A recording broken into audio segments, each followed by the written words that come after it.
Hi Sagittarius, welcome to July. This is Teresa from Tarot by T. And before I get started on your reading, I want to call in some good energy and create some sacred space. And I want to say thank you for supporting this channel, and thank you for your comments, and thank you for your for purchasing readings. And if you're new, welcome. So let's see what's coming up for Sag for the month of July. We have a new moon eclipse in Cancer on the 2nd, a full moon eclipse in Capricorn on the 16th. Mercury goes retrograde on the 8th until the end of the month. And then we have another new moon in Leo on the 31st, or the 1st. It's kind of late in the day, but 1st of August, 31st of July.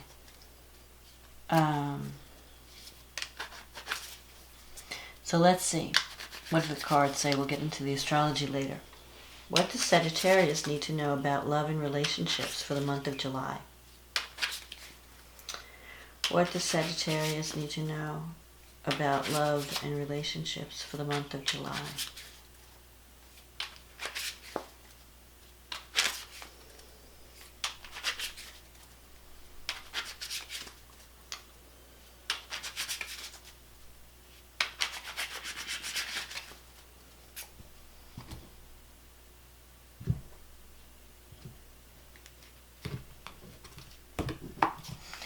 Okay, let's see. The Temperance card. The Empress. The Ace of Wands. The Eight of Pentacles. Justice. Seven of Wands.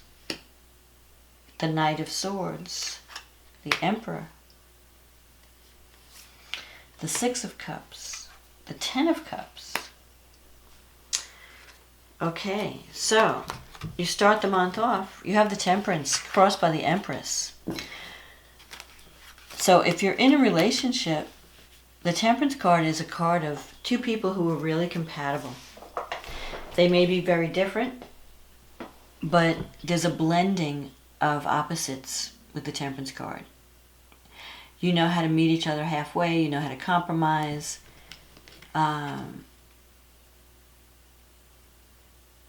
And you're feeling guided. This is a card that relates to the Archangel Michael and spiritual guidance. And it's like you're getting protection or guidance in love in this month.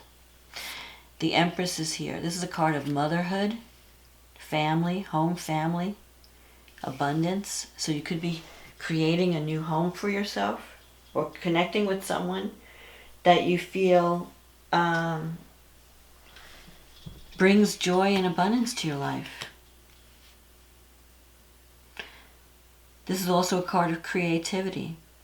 So for some of you, you could be giving birth to something. If you're wanting to have children and have a family, you could have that that new beginning. You could have that. You could set that up, or at least even have that sense of family, sense of home, sense of being nurtured. So this relationship brings you comfort. You have the Ace of Wands here, so this is a career kind of thing. You're starting, there's a new beginning. You're embarking on a new beginning. It could be a new job or a new career path. The Eight of Pentacles, it's like you're taking a different direction with your career. And it's going to bring abundance into your life in a lot of ways, not just in relationships. It's kind of like everything's coming together. You're coming into a more balanced time. The Justice card is here. This means a decision is going to be going in your favor. It could represent marriage. It could represent the favorable outcome of a lawsuit. But the more important meaning of the Justice card is karma. It's like your turn. It's time for something good to happen in your life. It's time for karmic justice. This is a card of, you could be involved with someone who's a Libra, because Justice card relates to Libra. The Seven of Wands is a card of overcoming obstacles, standing your ground, setting boundaries. So if you're in any kind of competitive situation, you're going to win out against the opposition. So if you're dating and the person you're dating, there's other people involved, you are the favored one, or you're the one that is being chosen. The decision is being made in your favor. This is a card also that comes up when you have to stand up for what you believe in and stand your ground.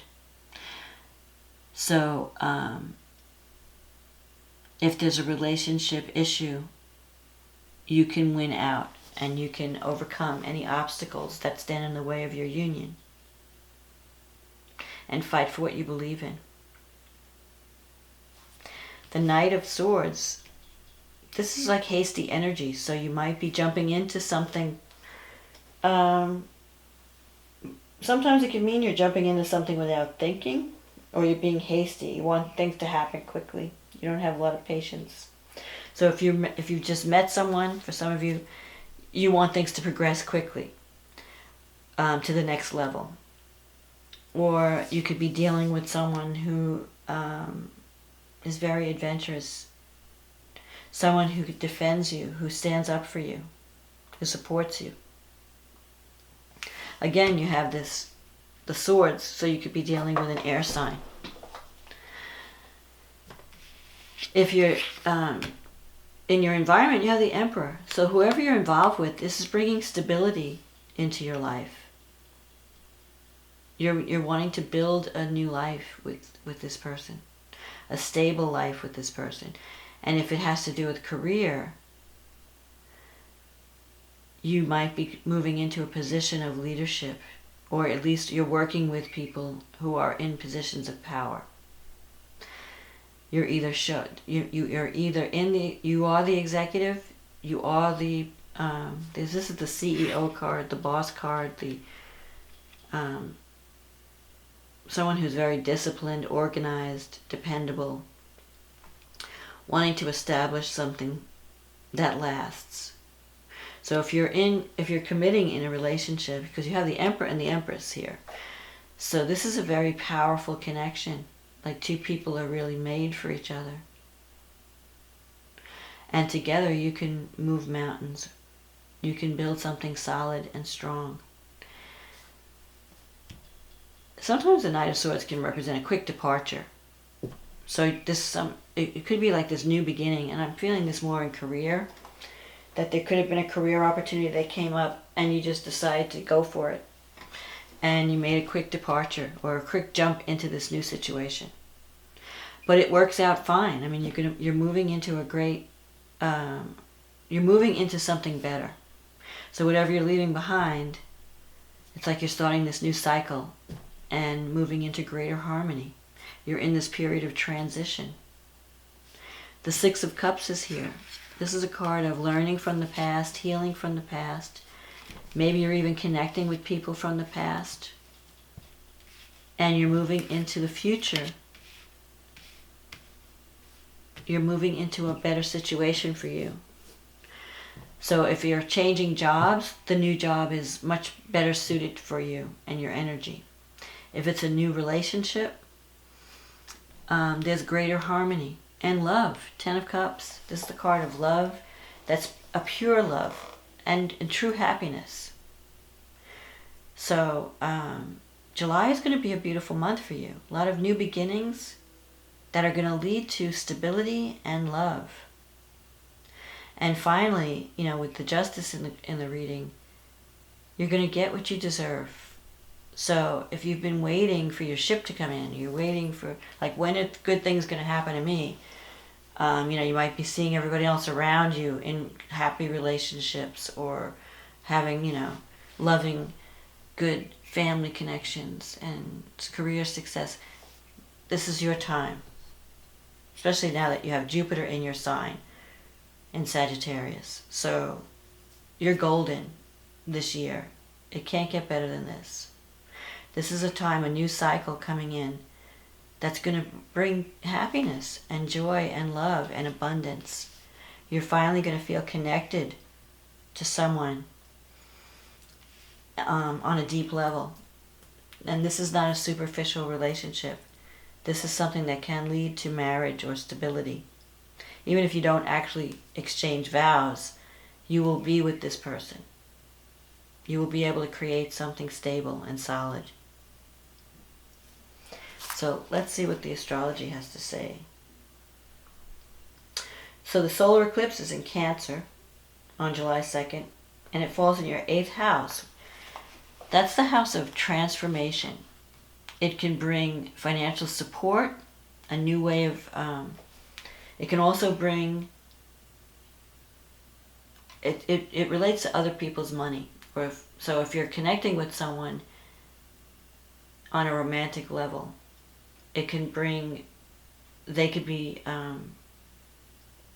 contributing to your financial support in some way. It can also... The 8th house to me is also the house of intimacy. It's sex, death, and transformation. So it's like it's like an old way of life is dying, and you're having this fresh start that's bringing greater intimacy into your life. And this moon is opposed by Saturn, so what you need to let go of is Saturn in the 2nd house. Let go of feelings of fear and lack, any kind of scarcity mentality, any feelings of unworthiness, like I don't deserve love, or or I'm afraid of intimacy.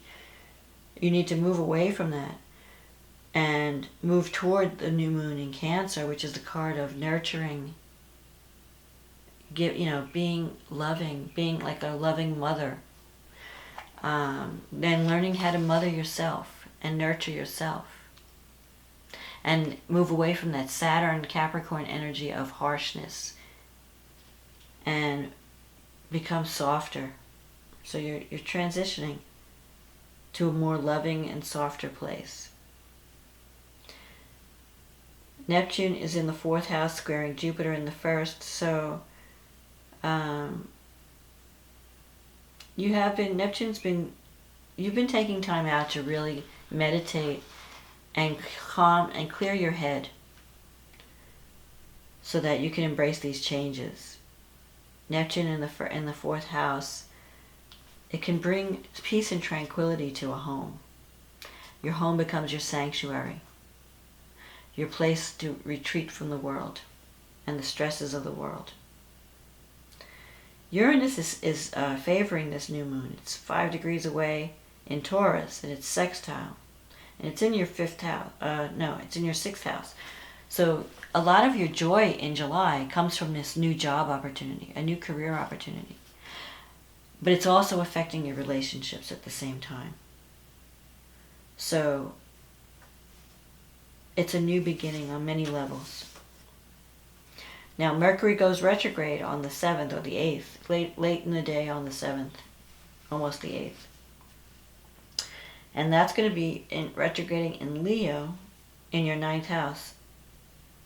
So travel could be a little bit crazy. Communications could be crazy during July.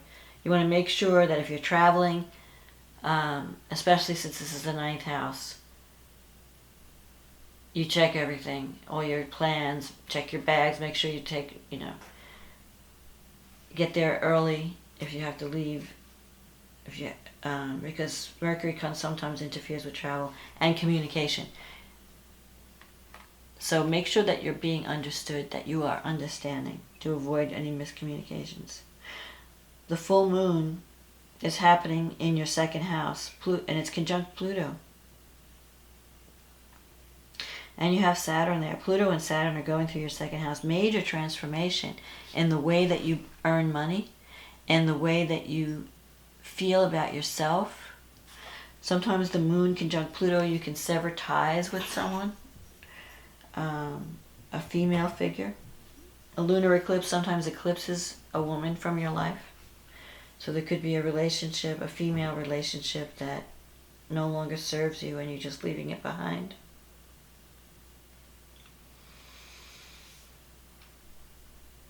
But Neptune and Saturn are I don't know. Neptune is sextile this moon. So it's supporting the moon. And it's supporting the sun. It's trining the sun in Cancer. So you have the opportunity to make a dream real. To create a home that is like your dream, your vision of the perfect home. But the feelings are very intense at this full moon. Something comes to completion, you're maybe finishing something up. There could be some financial dealings that have to be finalized. And it could be an emotional time if there's an ending. Then we have a new moon in Leo on the 31st. And this new moon is falling in your 9th house. So if you're traveling, if you've moved to a new location, if you started a new educational path or a career that has something to do with teaching, learning, it's supported. Venus is here. So if you're teaching, it's going to bring money, financial support.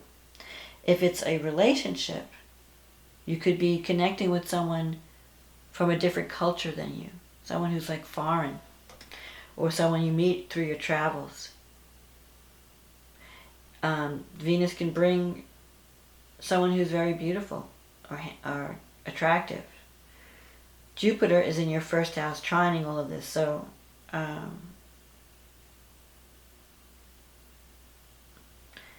Jupiter just brings abundance and expansion and positivity. So if you're looking for a house or a new opportunity, Jupiter in your first house, you're feeling very optimistic with these new changes. The only thing that's squaring this moon is Uranus. Because Uranus is at 5 degrees Taurus. And for you, it could bring a sudden romance or sudden, because the 5th house, it's in the 5th house.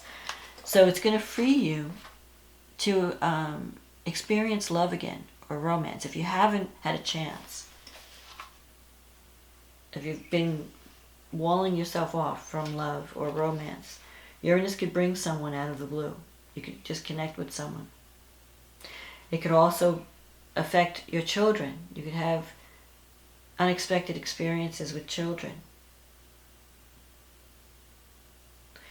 It can also affect your creativity, your creative self-expression. You may delve into unique forms of art or ways of expressing yourself.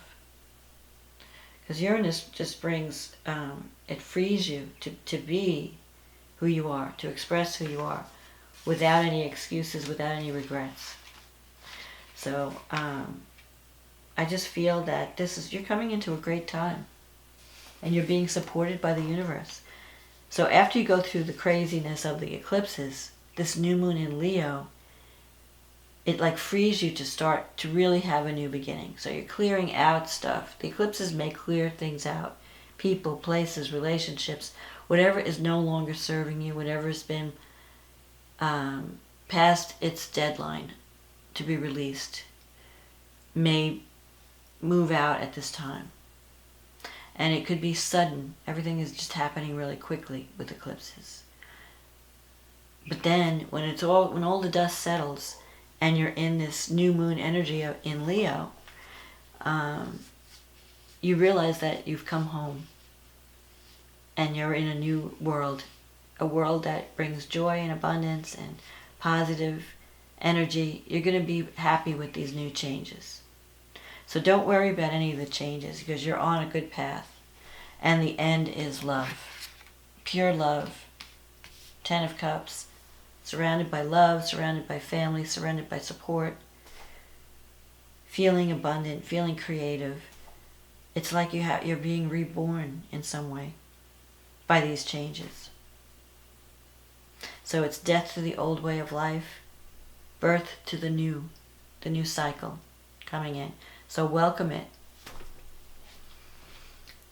So I hope you enjoyed this reading, Sag, and if you'd like a private reading, just click on the link in the description box and we can be working together. In the meantime, embrace the changes coming your way.